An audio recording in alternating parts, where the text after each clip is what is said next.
दोस्तों हमने केमिस्ट्री में पहले वीडियो में पढ़ा था एटम के बारे में और आपको पता भी चल गया होगा कि एटम दुनिया में कोई भी चीज बना है सब एटम से ही बना है। तो एटम के बारे में आपने एक दो बार वीडियो प्ले करके देख लिया होगा। अगर जिसने एक ही बार देखा है जरूर मैं रिक्वेस्ट करूंगा कि दोबारा तिबारा जरूर देख ले, क्योंकि जितनी बार आप रिपीट करेंगे वीडियो को उतनी आपका रिमेम्बरेंस बढ़ता जाएगा। यानी याद करने का टेक्निक्स जो सोचते हैं कि यार ये तो मेमोरी पावर है, इसके पास पहले से पैदा होकर कोई मेमोरी पावर नहीं आता है। आप जिस चीज को रिपीट करेंगे, जिसको बार बार पढ़ेंगे, बार बार याद रखेंगे, विजुअलाइज करेंगे, वो चीजें आपको ज्यादा याद रहेगा।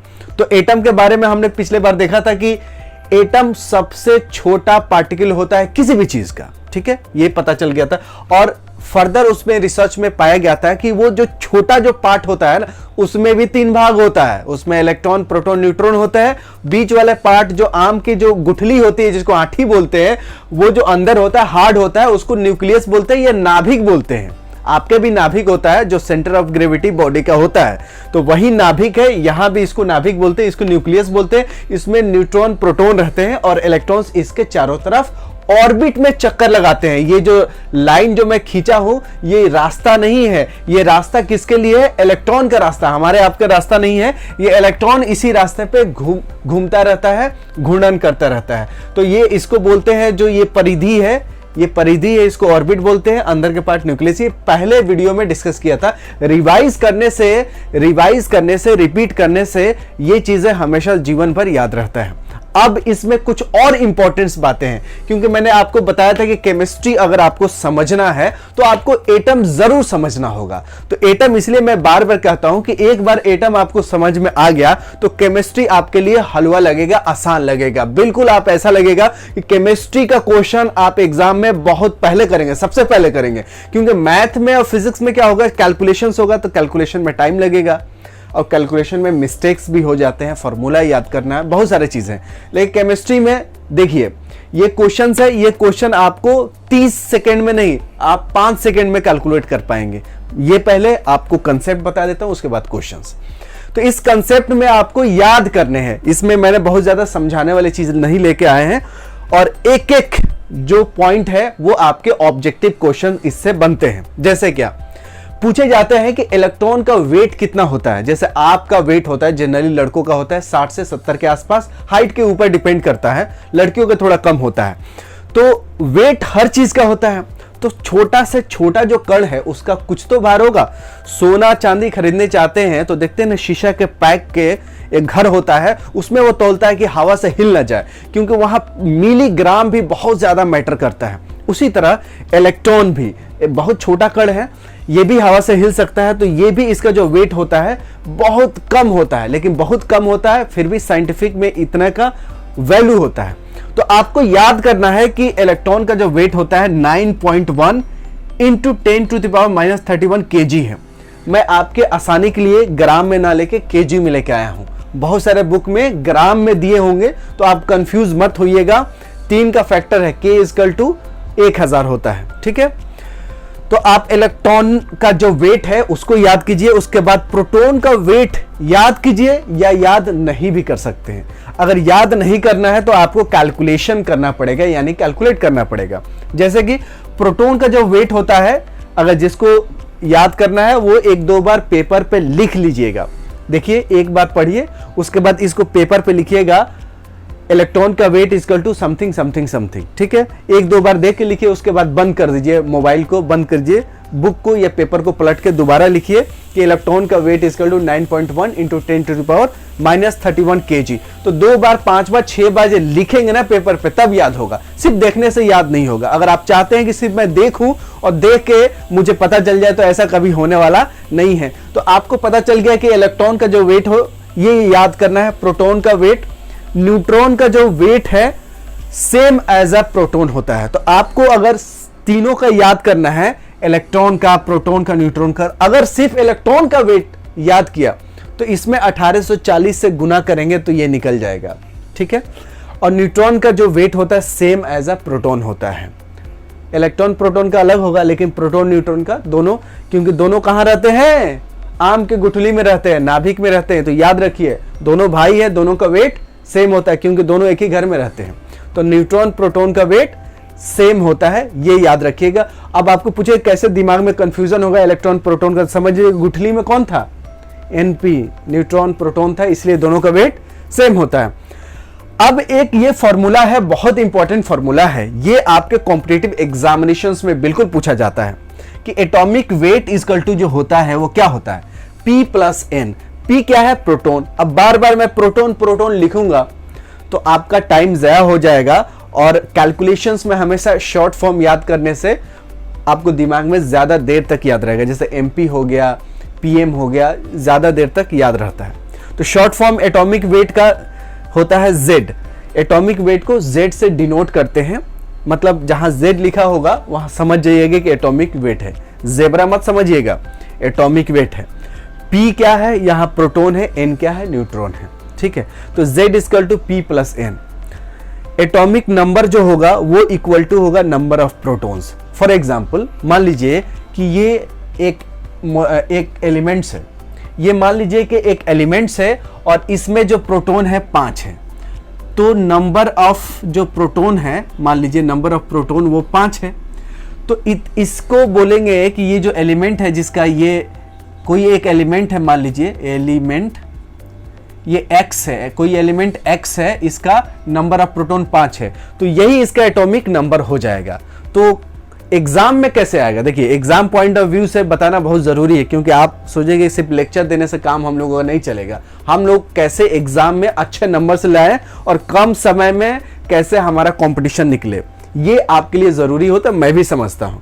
तो आपको यही याद रखना है कि जितने नंबर ऑफ प्रोटॉन होंगे किसी भी एलिमेंट में, वही उसका एटॉमिक नंबर होगा। नंबर ऑफ प्रोटॉन जितने होंगे उतने ही होंगे इसके एटॉमिक नंबर, ठीक है। तो atomic number is equal to number of proton, ये याद रखना, मैंने यहां एलिमेंट लिखा था। और charge on electron is equal to होगा -1.6 इंटू 10⁻⁻19 कूलम्ब। और चार्ज ऑन प्रोटॉन सेम होता है, प्रोटॉन पे जो चार्ज होता है इलेक्ट्रॉन पे सेम होता है, सिर्फ प्लस माइनस का फर्क होता है। लेकिन यहां प्लस माइनस गड़बड़ मत कीजिएगा, यहां -19 है तो -19 ही है, क्योंकि ऑब्जेक्टिव क्वेश्चंस में यहां +19 करके भी आएगा और आप टिक मार के आएंगे, बोलेंगे मैंने तो पूरा किया था लेकिन फ्रॉड हुआ था इसलिए मेरा एडमिशन नहीं हुआ। तो ऐसी बात नहीं है, आप ध्यान रखिएगा कि ये वाला माइनस सब में बराबर है, यहां प्लस माइनस का फर्क है। ये आपको इससे 1 2 3 4 5 6 7 कम से कम 10 से 15 ऑब्जेक्टिव क्वेश्चंस आपको ये याद करने से हो जाएंगे। एक क्वेश्चन देख लेते हैं, ज्यादा लेक्चर नहीं, क्वेश्चंस करते हैं। कोई भी एलिमेंट में अगर 5 प्रोटॉन से P इक्वल टू क्या है, 5 है, ठीक है, एंड 6 न्यूट्रॉन से N इक्वल टू क्या है, 6 है, तो कह रहा है कि एटॉमिक वेट क्या होगा। तो आपको बताया था कि Z इक्वल टू होगा P प्लस N। P आपको 5 है, N क्या है, 6 है, तो ये हो जाएगा 11। अब देखिए कितना आसान है, आपको ज्यादा 20 सेकेंड्स लगेगा ऐसे क्वेश्चंस करने में। तो कितना आसान है केमिस्ट्री, लेकिन आपको सिर्फ थोड़ा सा समझने की जरूरत है, केमिस्ट्री बहुत आसान है। ये आपको फॉर्मूला याद रखना, सिंपली 2 का जोड़ है इक्वल टू ये है।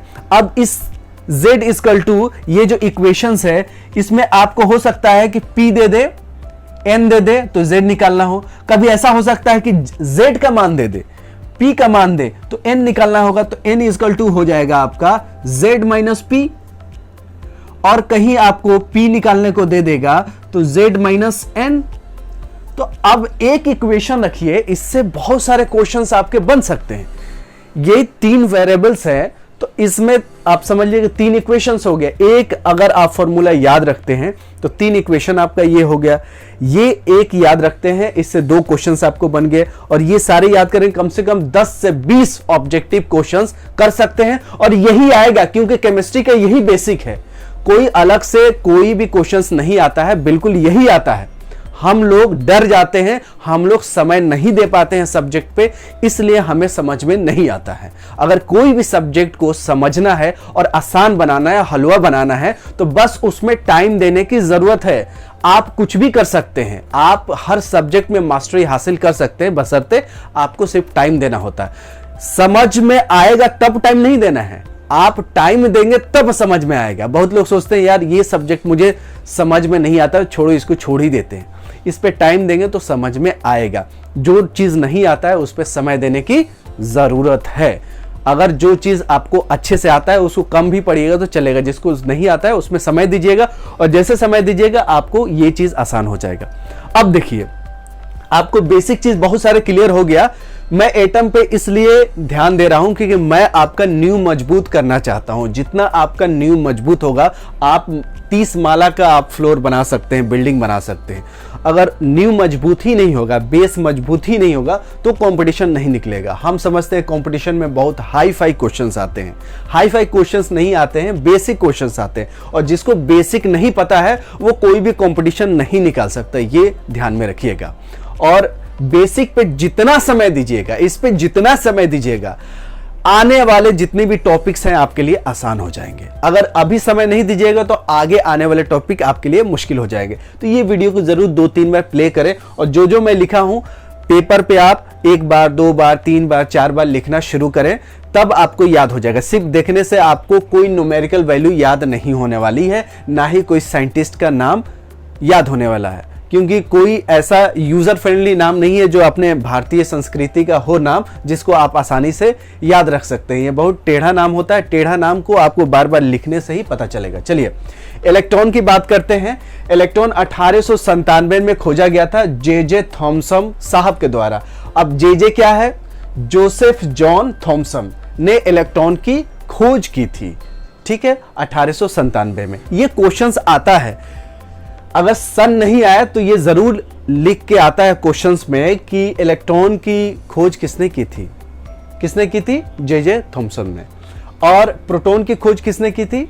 अर्नस्ट रदरफोर्ड ने। इसको बोलते ई रदरफोर्ड। तो ज्यादातर लोग ये वाला सरनेम जो होता है ना, जैसे क्या होता है कि होंडा सब कोई जानता है, टाटा सब जानता है, लेकिन कोई नहीं जानता है कि टाटा जी का नाम क्या था? जमशेद जी टाटा। तो सरनेम से ही ब्रांड होती है।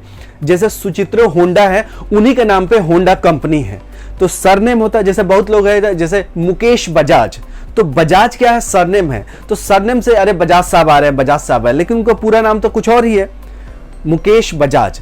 तो मुकेश लोग नाम ना रखे, बजाज याद रखता है। या किसी के नाम है जैसे सुहेल अंसारी, तो लोग बोलते हैं अंसारी साहब आ रहे हैं, अंसारी साहब आए, तो सरनेम याद रखता है। उसी तरह ये जो थॉमसन है, थॉमसन रदरफोर्ड, चैडविक का नाम, लेकिन इससे पहले वाला नाम याद नहीं रखता। तो आप भी अपना दिमाग लगा के अगर सरनेम याद रखेंगे तो कोई भी एग्जामिनेशंस में पहले वाला अगर याद नहीं भी है तो भी चलेगा। पहले वाला याद रखना जरूरी नहीं होता है। जैसे सुजुकी कंपनी हम लोग देखते हैं, मारुति सुजुकी, तो सुजुकी भी किसी का सरनेम है, सैमसंग भी किसी का सरनेम है, शाओमी भी किसी का सरनेम है। तो ये सरनेम से ही लोग कंपनी अपना ओपन कर लेंगे। अंबानी क्या है? अदानी क्या है? ये भी सरनेम है ना, मुकेश अंबानी। तो मुकेश नाम नहीं भी याद है तो लोग ये अंबानी कंपनी ने किया, अंबानी कंपनी किया। तो इसलिए जो लास्ट वाला नाम है that is very very important and that has to be remember by you. Rutherford अगर याद है दैट इज ओके। तो इसलिए मैं बीच बीच में टिप्स भी बताता हूं कि आपको याद करने का भी टेक्निक्स पता चल जाए, क्योंकि सिर्फ मैं ऐसे नहीं बताऊंगा। ऐसे तो बहुत सारे आपको मार्केट में टीचर मिल जाएंगे जो आपको बचपन से अभी तक पढ़ाते आ रहे हैं, लेकिन हमारे ऐप पे आपको कुछ अलग नॉलेज मिलना चाहिए, अलग डायरेक्शन, अलग गाइडेंस मिलना चाहिए, अलग ट्रेनिंग मिलना चाहिए, जिससे आपको कंसेप्ट अब जड़ तक जाए। जिससे जड़ तक जाएंगे तो बड़ी से बड़ी बिल्डिंग आप बना पाएंगे और बड़े से बड़े कंपटीशन भी निकाल पाएंगे। तो जे थॉमसन साहब ने इलेक्ट्रॉन की खोज की थी, और रदरफोर्ड साहब ने प्रोटॉन की, और चैडविक साहब ने न्यूट्रॉन की खोज की थी। ईयर नहीं भी याद है दैट इज ओके। तो मैं केमिस्ट्री का लगभग बेसिक और एक क्लास लूंगा जिसमें और फाउंडेशन आपका मजबूत हो। तो ऐसे वीडियो देखने के लिए जरूर हमारे चैनल को, अगर आप YouTube पे जाएंगे तो सब्सक्राइब कर लीजिएगा, और ऐप पे तो आपको पढ़ा ही रहा हूं। और हमेशा अपने आप को सतर्क रखिए, हेल्दी फूड खाइए, एक्सरसाइज जरूर कीजिए, क्योंकि जब भी एक्सरसाइज कीजिएगा तो आपके ब्रेन के जो नसेज है उसमें ब्लड का सर्कुलेशन होता है, और आपका जो सोचने की प्रक्रिया होती है वो और शार्प हो जाती है, और रिमेम्बरेंस पावर बढ़ जाता है। मैं जो सुझाव दिया हूं जरूर इस पे अमल करेंगे। मिलते हैं फिर अगली वीडियो में, तब तक you take good care of yourself.